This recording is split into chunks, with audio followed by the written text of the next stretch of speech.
Hello everyone, मेरा नाम है विकास सहरावत। आज का जो मेरा सेशन है वो लॉ के बारे में नहीं है। मैं सबसे पहले ही आपको बता देना चाहता हूँ, जब भी मैं कोई वीडियो बनाता हूँ, कोई सेशन रखता हूँ, तो लगभग हर बार मैं लॉ के बारे में बात करता हूँ।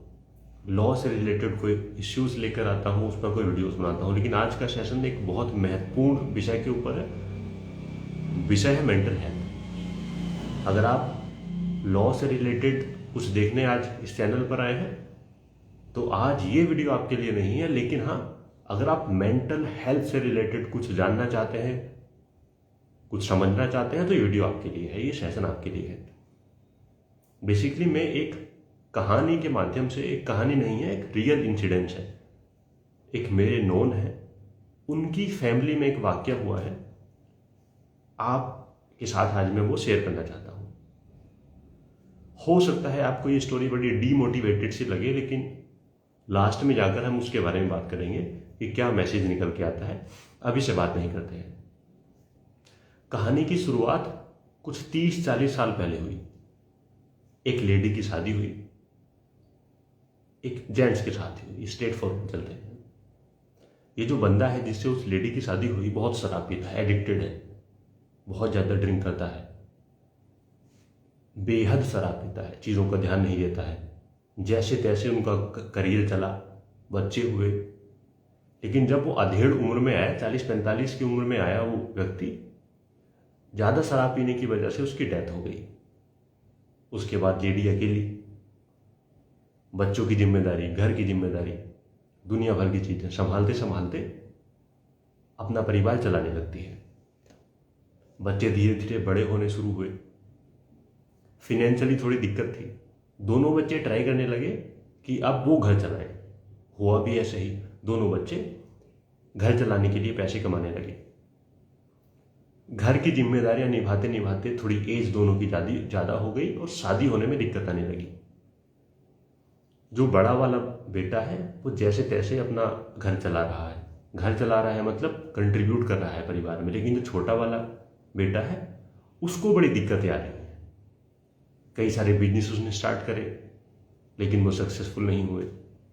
कई सारे काम उसने स्टार्ट करे लेकिन वो सक्सेसफुल नहीं हुए। लास्ट में जाकर कोई रिलेटिव है उनके साथ मिलकर एक बड़ा इन्वेस्टमेंट करा, एक बिजनेस चालू करा, लेकिन ये भी नहीं चलता है। उसमें भी उसको लॉस होता है। उसके बाद वो बिजनेस बंद करना पड़ता है। इतना सब कुछ होने के बाद वो जो छोटा वाला बेटा है वो डिप्रेशन में आ जाता है। किसी से चीज़ें शेयर नहीं कर पाता है, अपने मन ही मन में रखता है। धीरे धीरे इसका असर उसकी हेल्थ पर पड़ने लगता है। धीरे धीरे बीमार रहना स्टार्ट हो जाता है। वो थोड़े टाइम के बाद उसको अस्पताल लेकर जाना पड़ता है। नौबत यहाँ तक आ जाती है। जब पहली बार उसको लेकर जाया गया तो डॉक्टर ने उसे सुझाया कि देखिए, अगर आपके पास मन में कोई चिंताएं हैं, कोई चीज़ें हैं जो आपको परेशान करती हैं, उनको दूर रखें, क्योंकि ये गंभीर समस्या हो सकती है। आगे जाकर हुआ भी ऐसे ही। जब थोड़े दिन के बाद हालत ज़्यादा खराब हो गई, उनको हॉस्पिटल में लेके जाया गया। किडनियों ने उसकी फंक्शन करना थोड़ा कम कर दिया। धीरे धीरे बीमारी इतनी गंभीर हो गई, किडनी बुरी तरह से काम करना उन्होंने कम कर दिया। बार बार टेस्ट होने लगे, डायलिसिस होने लगा, जो ब्लड प्यूरिफिकेशन वाला प्रोसेस है वो होने लगा। एक दिन शाम के टाइम जब हॉस्पिटल से उसको लेकर वापस आए, वो डायलिसिस जो भी बोलते हैं उसको, ब्लड प्यूरिफाई करते हैं जिस प्रोसेस में, मेडिकल प्रोसेस होता है, जब वो हुआ और उसके बाद उसको घर लेकर आया उसका बड़ा भाई, थोड़ी देर के बाद छोटे भाई ने शिकायत करी कि उसको चेस्ट में पेन हो रहा है।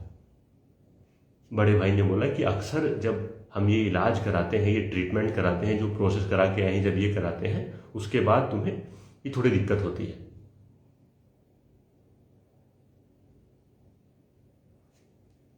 हाँ, कोई टॉपिक मुझे सुझा रहे हैं, उसके बारे में बात करेंगे। अपनी बात में कंप्लीट करता हूँ। जब ये हुआ कि उसको दिक्कत होने लगी और उसने बड़े भाई से बताया, बड़े भाई ने बताया कि अगर रात को ज़्यादा दिक्कत हुई तो हॉस्पिटल लेकर जाएंगे। बड़ा भाई सोने चला जाता है। सुबह जब उठकर देखता है तो छोटे भाई की मौत हो चुकी होती है। जब उसको हॉस्पिटल लेकर जाते हैं तो पता लगता है कि रात ही उनकी हार्ट अटैक से मौत हो गई। जो डिप्रेशन था, जो एंजाइटी थी, उसने उसकी बॉडी को इतने बुरे तरीके से इम्पैक्ट करा, धीरे धीरे बॉडी के ऑर्गन्स ने काम करना बंद कर दिया और धीरे धीरे उसकी डेथ उसकी वजह से हो गई। उसके बाद अब हालत प्रेजेंटली ये है कि बड़ा भाई डिप्रेशन में है, उसको लगता है छोटे वाले भाई की मौत का जिम्मेदार वो है। अगर उस रात वो उसको हॉस्पिटल लेकर चला जाता तो शायद उसकी जान बच जाती। देखिए, देखने में ये स्टोरी बड़ी सिंपल लगती है, बड़ी कॉमन लगती है, लेकिन कहीं ना कहीं हमारे और आपके घरों में लगभग कोई ना कोई इंसान, कम से कम एक इंसान ऐसा है जो बहुत ज़्यादा सोचता है, बहुत ज़्यादा डिप्रेस रहता है, उसको बहुत ज़्यादा एंजाइटी है। अपने लास्ट वीडियो में मैं जिक्र कर रहा था, दुनिया में सबसे ज़्यादा जो डिप्रेशन के, एंजाइटी के केसेस हैं वो इंडिया में है। दुनिया में सबसे ज़्यादा यंग लोग जहाँ जिस कंट्री में डिप्रेस है वो कंट्री इंडिया है। ये टाइम है एड्रेस करने का। सोल्यूशन क्या हो सकता है इसका? जब आपको लगे कि आप बहुत ज़्यादा एंजाइटी में होते हैं, बार बार बहुत बारी आपकी हार्ट बीट बढ़ जाती है, आपको लगता है आप लगातार डिप्रेशन में, क्या सोल्यूशन हो सकता है? आप कोई ऐसा इंसान खोजें आपके घर में, आपके परिवार में, आपके दोस्तों में, कोई भी जिससे आप चीज़ें शेयर कर सकें। आप अपने मन की जो चीज़ें हैं उनको अगर शेयर करेंगे तो मन हल्का होता है। और ऐसी कोई भी प्रॉब्लम इस दुनिया में नहीं है जिसको सॉल्व ना करा जा सके। जैसे हमारी इस वाले एग्जाम्पल में उनको फिनेंशियली दिक्कत थी।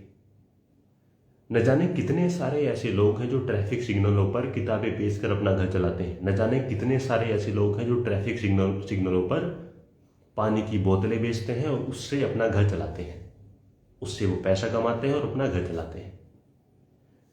मेरा मानना है कि जो भी प्रॉब्लम आपकी है, कितनी ही बड़ी हो, कितनी ही छोटी हो, अगर आप देखते हैं, अगर आप ढूंढते हैं तो कोई ना कोई सोल्यूशन उसका जरूर है। इतना अपने अंदर चीज़ों को नहीं रखना है। आप कितने भी परेशान हो, आप कैसा भी महसूस कर रहे हैं, एक टाइम के बाद भले ही आपको ये लगता हो कि आपकी परेशानी सिर्फ आप समझते हैं, कोई नहीं समझता है, आप ट्राई करें, आप उसको शेयर कर सकें और अपनी प्रॉब्लम्स का सोल्यूशन जो है उसको ढूंढते रहें। डिप्रेस ना हो, परेशान ना हो। इसी मैसेज के साथ मैं आज ये सेशन कंक्लूड करता हूँ। कुछ लोगों ने मुझे सुझाया है कि किन चीज़ों पर और बात करने की ज़रूरत है। आने वाले अपने सेशन में मैं उन सारे इश्यूज़ को एड्रेस करूँगा। इसी के साथ आप सबको गुड नाइट। अपना ध्यान रखें, अपने प्यारे जनों का ध्यान रखें। Bye bye.